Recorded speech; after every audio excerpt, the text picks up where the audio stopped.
window at a girl in the middle of it all. I don't know her name, but her face remains the same. I blame myself for not going that way. What if I came your way on this particular day? Hi, I'm Al Bangert, and you are watching another episode of I Always Wanted to Do That. This is a TV show put together by John Roser, Al Bangert, and Mike Davis to explore the interesting people in Scituate. People with interesting hobbies, pursuits, professions, or just an interesting story to tell. Today, we're on Stockbridge Road in front of the house of Pat and Larry Ward, and we're going to be going in and explore his interest in model shipbuilding. So here comes Mike now, and hello Mike. Hi Al.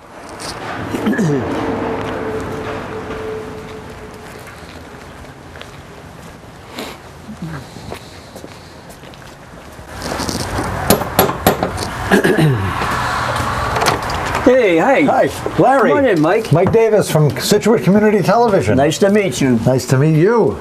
Thank you for inviting us into your home today. I started when I was a kid, like a lot of kids, and I spent my spare money on models the plastic ones that I bought and put together, and so did all my buddies. What was it, Revell? Revell was a big name. Yeah. Sure, there were others, but Revell was a big name. So I had all my room was just filled with all these model ships and planes hanging off the ceiling and whatnot. It was a good time. Mm-hmm. But then, of course, life came along, and you get away from your childhood pursuits and get out into the world.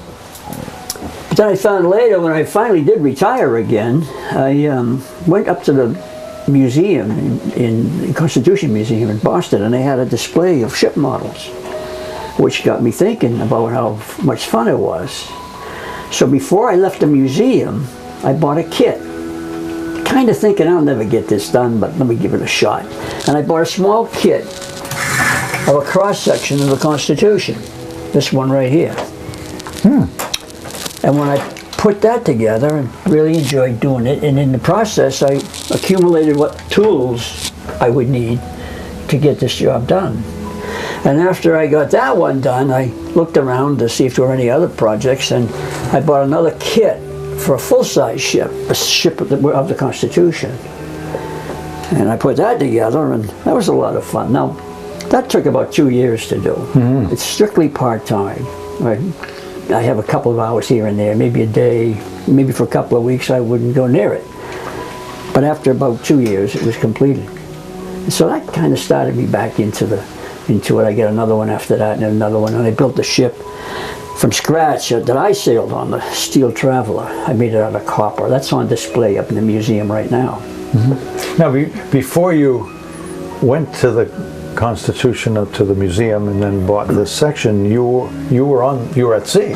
I had been at sea. That's true. Yeah. So I finally retired. You have a section. When you said you retired, there's a big gap of being at sea. Yeah. So you have a love of the ocean on top of it. I graduated from Mass Maritime in '61, and I went to sea for 25 years, retired, and then the Gulf War started, and so I went back for that.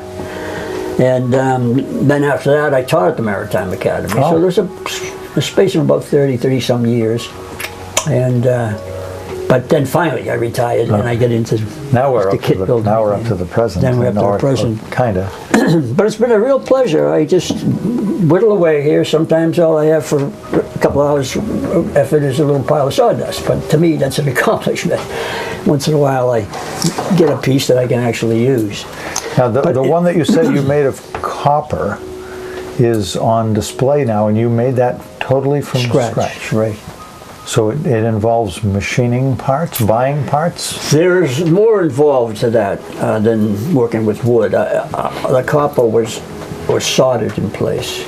I made a frame first, all soldered from copper, from bronze wire, and then I clad that with copper. And I put all the fittings on it to make it very detailed. And when I finished that, I thought that was pretty neat. Wow. And a lot of other people did too, so that's why it's on display up in the museum. And I've built others that I've given away. I've done some restoration work on a model of the Constitution, and You did that for the museum, did you? yeah, for the museum. Yeah, yeah. So it's a nice little hobby that has opened up a lot of doors. Yeah. And one of my ships, in fact, the Constitution that I had made is in the White House right now. Really? Yeah. I loaned it to them for 2 years. And it's what, in a glass case? It's in a glass case. So I'll go down this April and pick it up. I hope they remember me. Yeah, well, you know, you don't want to do it after the election because No, they might say, they that's might right. take it with them. Some of you it know, mixed up with their furniture or something. That'll be the last I saw it. What ship? But that was a lot of fun. And so I see you have another project here behind it. That's right.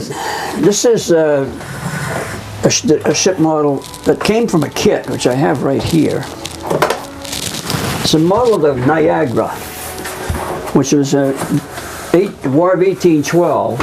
The Americans built a fleet of ships and stationed it in Erie. They built the ships up there in Erie, on the Lake Erie. And the British also had a fleet, and they had a big battle. And at the end of the battle, the Americans were victorious. So I just bought this kit off eBay. I got it for a pretty good price. And just to show you what it looks like in the kit, kind of handy because you get these pieces already cut. All you have to do is punch them out of the wood that it came from. These are the frames. Now, right now, I've assembled the keel and the frames aren't exactly true. They'll be a little bit sticking out a little bit on one side and a little less on the other side. So I've got to true them up. But that's what I'm in the process of doing right now. These pieces of wood right here are called ribbons. The ribbons just go along the frames, and you can get an idea. You can see very clearly how the shape will take form. That's what it's going to look like right there. Okay, very nice. But when you're starting up, I think the thing that you want to do is take on a simple project. Some of the catalogs that I brought here, I have here. I refer to them. Here's one from Blue Jacket. This company is located in Maine, and in the catalog they have full rig ships, which are not where you want to start if you're getting back into the hobby. But they also have some small ones. There's a dory, a sailing dory, and the Grand Banks dory. And these are fairly simple. And by the time you put one of these together, you would have a good understanding of what tools you needed, for instance, and then some of the techniques that you'd have to become acquainted with. Is each kit, does it have like beginner, moderate, expert, you know, Right. they rate each one This so you one know is what you're rated, gonna... yes, this one is rated. And they rate it from Admiral down through Ensign. Oh, okay. So they kept the nautical terms. Yeah, and they have a rating right here at the top. I see. The basic tools I use are an X-Acto blade. Use that a lot, and I also have a handy Jackknife. old-time favorite jackknife and a piece of Sharpening stone. sharpening stone, and keep it sharp while you're working with it. You also need a good pair of glasses, especially for me. These are reading glasses, but they're kind of magnified about just a little bit, just enough so you can see clearly what you're looking at. But this is a type of kit that you can get with X-Acto blades in it, and there's different blades on the back of it. This is a routine. You can find these anywhere, different sizes and whatnot. But that's a good place to begin. You'd also need some basic hand tools, pliers, to work with some of the. You use like a little saw too? Do you have like a little saw? hammer. Use a little hand saw? You have something to cut the wood with, a hand saw, coping saw, and it's like a nail clipper. nail clipper. Yeah. And that's good, that's handy. You'll also need clamps to hold things together while they're while they're gluing up. And clothespins are pretty good for that. As you can see, I have them right there to hold that in place. You'd also need some drills and files. The number drills are small size drills, and then it's something that'll hold the drill. Hand drill. Yeah. And this is kind of neat because the top swivels so that when you're using it, you can hold it with one finger in place. Then you have a caliper and to And you measure. get measuring devices. And Just the basics: a and a ruler, compass. caliper, the square. Yeah. So basically, the same tools that if you were building a cabinet, you would Same have in tools. larger sizes. Same tools. Yeah. Calipers just for measuring. What I'm doing on right now is I'm measuring from the center line to the frame, and then making sure the other one is the same size. These are picks that you use when you're doing the rigging, and you've got all the lines here, all the different lines, and you want to reach in and pull a line out. You can get these. These are kind of handy because they're different shapes, so that you can do just about anything you need with the lines with those. And then the sandpaper, the sanding block, different grades of sandpaper, and these are little file boards. They're handy. And then eventually you'll need paint brushes and paint. Oh yeah, because you got to finish it in its Finish it. entirety. Right. I hadn't thought that much about that. And for the glues, I use regular carpenter's glue, Elmer's. and I use contact cement, Yeah. and I use super glue, both the gel and the fast set. I don't think there's anything here that a lot of households don't already have kicking around. You don't need a lot. Now some of You them, don't need a lot of space. I mean, your workshop is fairly compact, That's right. so it isn't like you need a garage or a barn. nope. A vise is very handy to have because you want to hold pieces while you drill them or cut them or whatever. After all is said and done, of course, you have your hobby in here in your home, but you're also you have some involvement with the museum. You spend some time there. Well, I belong to a club, and it's a guild, and the USS Constitution model shipwright guild, and we hold our meetings there once a month at the museum. They have a room that they let us use. It's used for a lot of reasons, but one night of the month we use it. We have meetings there, and how many members? there's usually about 50 or so that show up. We've got over 100 members. Oh, okay. But they don't all make every meeting. No. And some of them are from other places, other parts of the country, or from one fellow's from Germany, so he doesn't make any of the meetings. So we have that affiliation with the museum. And then once a year, for about 2 months, we bring our models in, the ones we've been working on and finished, and we put them on display in the museum. And that's open for the public to come in and view. And the museum they like that because it brings in some extra people, and they like the publicity. And so we work with each other. They give us the space, and we let them display our models.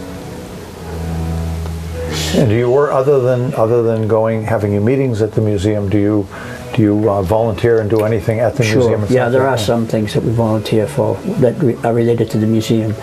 And while the models are on display, we take turns going in. The club guys, the guys who made the models, will go in there one day and they'll meet and greet the folks as they come into the museum to see the exhibits. You'd have your model there, and you'd be the model maker to answer questions about your own model. That's right, my model and all the other models too. We know each other, we know each other's models, and so I would be able to meet somebody and show them around the whole. How many models are in the museum? 75 right now. And that varies up and down over time? It varies, yeah. Next year it could be more or less. But and where else might your models be on display if they weren't either there in the White House? Right here at my home. Okay. Although I did have one on display at the Braintree Yacht Club just a couple of months ago. They had an event. So they asked me to bring one of my models in, so I brought the Constitution in there. So is there a if somebody were interested in getting more into this, other than contacting you directly, is there a website? There's a website for the Guild, and that's the USS Constitution the letters USSCMSG.org, or just Google that and you'll find it. And that's our website. There's a lot of information on the website about the Guild. And we have members of all ages, of all backgrounds. It's a very informal group. We meet, as I said, once a month, and we may be a guest speaker, or we'll just bring the projects that we're working on, and a few of the fellows will show up, or the girls will show up with that, and they'll show and tell what they're working on. And it's only 2 hours from 7 to 9, and people just seem to like it. The guys just seem to always show up. But one of the attractions is we have coffee and donuts too. So. That's one reason Food always brings some folks in. And you do this throughout the winter? Yeah, I use it all year long, except like I said, there's sometimes when there'll be something going on. Right. I may only get a couple hours at it in 1 week, but there'll be other times I'll work on it for a couple of days straight. Just depends on what's going on in my life at the time. It's strictly part-time. It's strictly spare time. You don't want it to become a job. This is just very enlightening to have yet another Scituate person of interest, of somebody that's really passionate about their hobby. In this case, hobby slash. Well, it isn't a business. Yeah, it's not a business. It's more than just a hobby. Yeah, I mean, based on the fact that you've been doing it for as long as you have, and the depth at which you've gotten into it. So some of the people in the Guild are professionals at it. They do it for a living. Do any of the model making companies come to the model makers to ask for advice or input? Once a year they have a large meeting in Connecticut, and all the different clubs, there's 4 or 5 clubs in the Northeast will attend that meeting, and at that meeting there'll be some model companies, and they'll sell models, they'll talk about models, and like you said, they'll ask us questions about what we think of the models. Great. And that's a lot of fun too.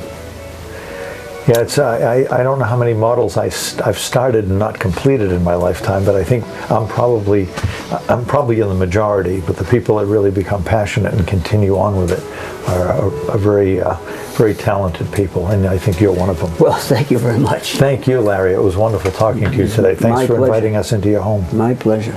What a great story that was. Here Larry took his interest in the sea, took it from the time he went to college at the Mass Maritime, joined the Navy, worked at Mass Maritime, retired, went back to Mass Maritime and taught there. And in the course of all of this, he reacquainted himself with his hobby as a shipbuilder. So he followed that theme throughout his whole life. And now you saw what you saw in there in terms of his model shipbuilding skills and interests. If you'd like to find more about model shipbuilding, or if you'd like to pursue this further, Larry suggested 2 things. One is you might get a hold of a catalog called Blue Jacket, and you could reach them at www.bluejacketinc.com and get their catalog. They sell tools as well, I understand. Or you can get in touch with the Model Shipbuilding Guild by going to their website, which is USSCMSB.org. And there you can find out more about the club that he belongs to and the activities and the skills that they can help you reach. So, if you have an idea for an episode like this one, which came to us through someone's suggestion, give us a call. Write us at sctv@scituatema.gov. That's sctv@scituatema.gov, and we will track down that story for you and bring it to you. So I'm Al Bangert, and I'll see you next time.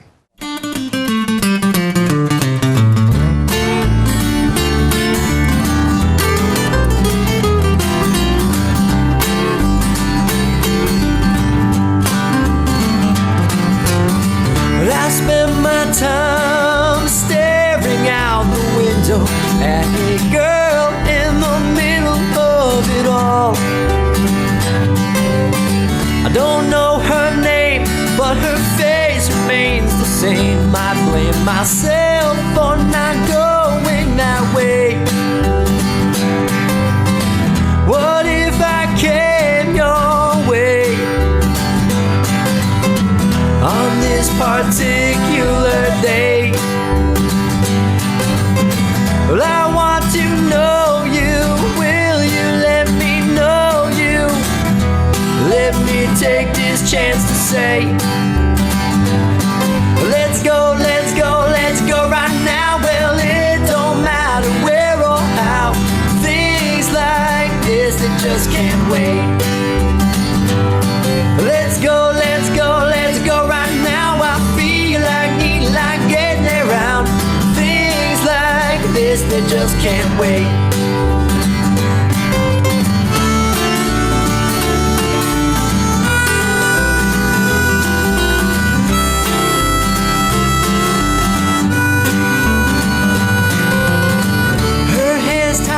She might be good, but she might be bad. Well, she might just be that girl I never had. Let's take a shot, 'cause it's all we really got.